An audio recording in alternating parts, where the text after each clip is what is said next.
Nianze kwa kumshukuru Mwenyezi Mungu kwa kutukutanisha hapa katika siku ya kihistoria kabisa kwa klabu ya Young Africans, lakini pia tasnia ya football katika taifa letu. Nikushukuru sana mgeni rasmi, Mheshimiwa Mkuu wa Mkoa wa Dar es Salaam. Nakumbuka siku moja katika utambulishi wake, mkuu wetu wa mkoa alisema yeye ni baba wa vilabu vyote katika jiji la Dar es Salaam na anazipenda timu zote ambazo ziko katika jiji la Dar es Salaam, lakini kuna timu moja ikishinda anafurahi zaidi.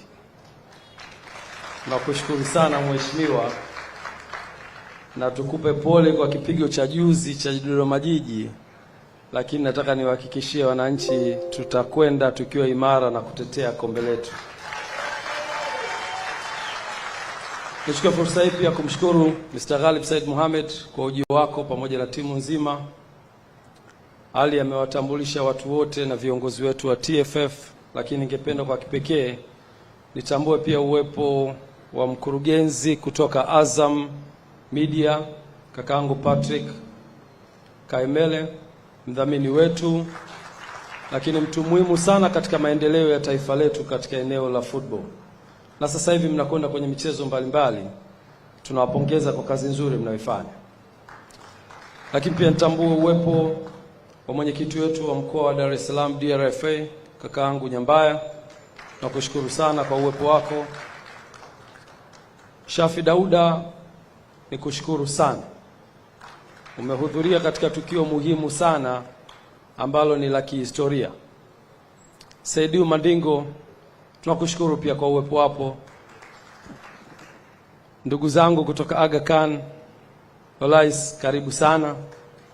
Lakini kwa kipekee nitambue viongozi mbalimbali ambao wote wametambulishwa. Sunday, can you please, you and your team, please, can you stand?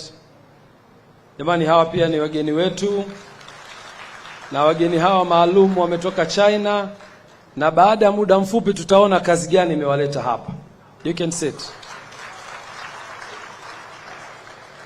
Ndugu wa Tanzania kwa ujumla wetu, tunayo furaha siku ya leo kukutana hapa kwa ajili ya kuandika historia kubwa.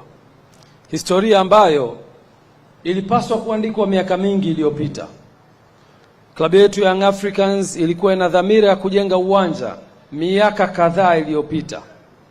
Lakini kwa mipango na kudra za Mwenyezi Mungu, leo tunakwenda kuiandika historia hiyo ya kuwa na uwanja wa kisasa unaomilikiwa na klabu yetu ya Young Africans. Dhamira njema ya viongozi waliopita wameisogeza timu hii mpaka hapa ilipofika, na sisi katika uongozi wetu tukachukua hicho kijiti na kusema tukisogeze mbele zaidi. Leo tunajivunia uwepo wa viongozi hao waliopita kwa kuwa waliweza kuwa na jengo ambalo tunaliona. Mheshimiwa Mkuu wa Mkoa leo anapata fursa ya kutembelea jengo letu, ameliona. Jengo lililojengwa miaka 50 iliyopita. Lakini jengo hilo leo linaweza kutumika na kuwa alama kwa taasisi yetu ya Young Africans. Tunamkumbuka mzee wetu Abeid Aman Karume, Mungu amuhifadhi, kwa kazi hii kubwa ambayo ameifanya. Lakini viongozi hao waliweza kupigania klabu yetu ikawa na ardhi. Leo tunajivunia kuwa na ardhi yenye takriban square mita 1035 katika eneo hili la Jangwani. Ni kazi kubwa iliyofanywa na viongozi waliotutangulia. Na viongozi hao wangeweza kuiuza hii ardhi, kwani kuwa kuna ubaya, nani angewauliza? Lakini hawakuiuza. Waliweza kuishikilia kwa takriban miaka zaidi ya 50 na kuhakikisha ardhi hii kuna siku itakuja kuifaa klabu yetu. Na leo niwahakikishie wananchi, ardhi hii imetufaa na klabu ya Young Africans itakwenda kujenga uwanja juu ya ardhi hiyo ambayo wazazi wetu walitangulia. Tulipoingia madarakani tulisema kipaumbele cha kwanza kitakuwa ni uwanja. Lakini katika hesabu sahihi za uwekezaji, kwa sababu mimi background yangu ni investment, hauwezi kukurupuka timu ambayo haijashinda ubingwa, timu ambayo haijafanya vizuri uwanjani, timu ambayo haina uongozi imara, timu ambayo haina maendeleo mazuri, haivutii wawekezaji, haivutii wafanya biashara, ukasema mwaka wako wa kwanza ujenge uwanja. La hasha, huwezi kufanikiwa. Biashara inataka kuvutiwa. Mwekezaji yoyote anahitaji kwenda sehemu ambayo iko imara, ina fan base kubwa, ina uongozi imara, ina miundombinu mizuri ya uongozi na utawala, lakini pia inavutia watu wengi. So tulipochukua uongozi, tuliweka kipaumbele cha kuhakikisha timu yetu inafanya vizuri. Tuhakikishe tunaimarisha uongozi. Tuhakikishe tunaimarisha eneo la secretariat ambao Andre Mtini ameifanyia kazi kubwa. Na kupongeza sana Andre Mtini. Tulipoanza kufanya vizuri, tulivutia watu wengi kusogea kwenye timu yetu. Na tukawafanya watu hao leo kuwa tayari kuwekeza kwenye timu yetu. Baada ya kufanya hivyo, miaka minne tumechukua makombe ya ligi kuu ya NBC.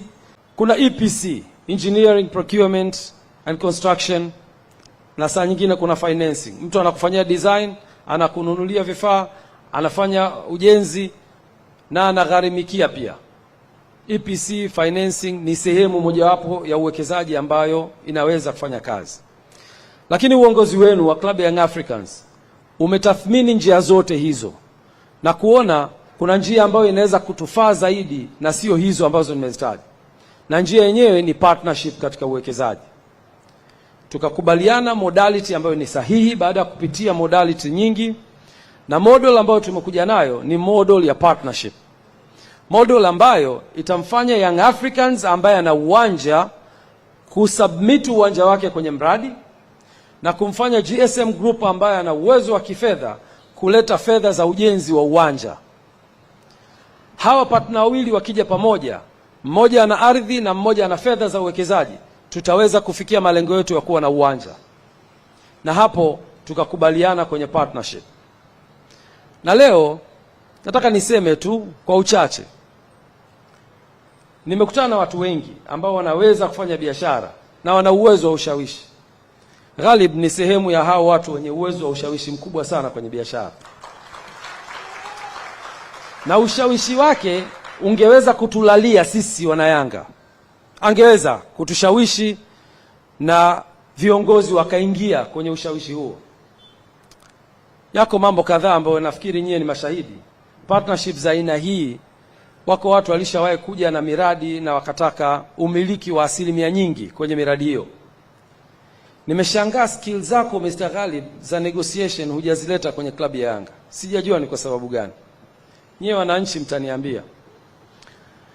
Naweza leo kuthibitisha ya kwamba klabu ya Young Africans imefikia makubaliano ya partnership kati ya Yanga na GSM Group ya 50% katika uwekezaji wa uwanja.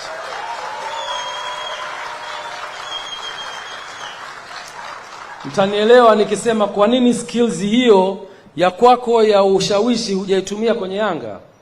Ni kwa sababu ya dhamira yako njema uliyokuwa nayo kwenye klabu hii. Leo Mr. Ghalib angekuwa ni mtu wa tamaa, angeweza kusema nataka 80% kwa 20. Na kwa sababu fedha yake ni kubwa inayokwenda kujenga uwanja, tusingeweza kumkatalia. Kwa sababu tunayo shauku ya kuwa na uwanja na tunayo hamu ya wanachama wetu kupata hiyo nafasi ya kumiliki uwanja wao. Na sisi kama Yanga tukiwa hatuna fedha, tungeweza kuingia kwenye huo mtego. Lakini alisema hapana, nataka tugawane 50% kwa 50. Ili klabu ya Young Africans iwe na umiliki wake na mimi ninayoleta fedha niwe na umiliki wangu. Angeweza kwenda na kusema nataka 51% ili niwe na sauti kwenye hiyo board. Lakini hakufanya hivyo. Leo ni kushukuru sana Mr. Ghalib. Hivyo kwa kuhabarisha umma, mradi wetu utakuwa unamilikiwa kwa 50% kutoka upande wa Young Africans na 50% kutoka GSM Group. Na hii ni fair balance kabisa kwenye uwekezaji. Itatupa sisi fursa kama wanayanga kumiliki uwanja wetu, na itampa fursa mwekezaji kurudisha kwenye uwekezaji ambao wanakwenda kufanya. Klabu ya Young Africans contribution yake ni ardhi kwenye uwanja huu, na kampuni ya GSM contribution yake itakuwa ni fedha za kujenga uwanja huu ambao mimi na nyie leo tutakwenda kuona uwanja huu ukiwa na quality ya juu kabisa. Kwa kusema hayo, nikushukuru sana Mr. Ghalib na GSM Group. Najua sio maamuzi yako binafsi. Kuna timu kubwa nyuma, kianza na makamu mwenyekiti na CEO. Mmefanya kazi kubwa kuhakikisha kwamba tumefikia makubaliano haya, na ushawishi wenu pia ungeweza kuathiri. Kwa hiyo nawashukuru sana. Ushawishi wenu haujatuathiri wana Yanga. Lakini pia niwashukuru Excom yangu ambao na wenyewe wamekuwa na sisi bega kwa bega kama viongozi wa taasisi yetu kuhakikisha tunafikia malengo makubwa ya klabu yetu. Na nyie pia mngekuwa na dhamira tofauti, tusingeweza kufika hapa. Niwashukuru sana na nimshukuru sana makamu wangu Arafat Haji ambaye leo hatuko naye hapa. Yuko kwenye ibada ya haji, tumuombe Mungu ibada yake Mungu amkubalie. Amekuwa na yeye mstari wa mbele kuhakikisha tunafikia malengo haya. Kwa hiyo niwashukuru sana Excom kwa ujumla wenu, na niwashukuru pia secretariat kwa kazi nzuri mnayofanya. Ndugu wana Yanga, immediately klabu yenu itakuwa na uwanja hapa katika eneo hili tulilofanya. Tungeweza kuwa na hafla kama hii tukaipeleka Serena, tukaipeleka wapi, lakini tuliona tuilete katika ardhi hii ambayo Mungu akijalia maximum miezi 18 mpaka 24 tutasimama hapa kuzindua uwanja huu wa kisasa. Kwa kusema hayo, niwashukuru sana wanayanga wote ambao mmejitoa kuja hapa kushiriki hafla hii. Niwashukuru sana wageni wetu mbalimbali. Na kwa kusema hayo, tutakuwa tayari sasa katika ratiba inayofuata, na naomba nimkaribishe sasa CEO kwa niaba ya Mr. Ghalib. Mr. Ghalib, kuna lile neno lako utalisema. Najua kama kuna watu wana wasiwasi mwaka huu kama tuchukue ubingwa. Ubingwa uko pale pale. Nikaribisha sana Aisha.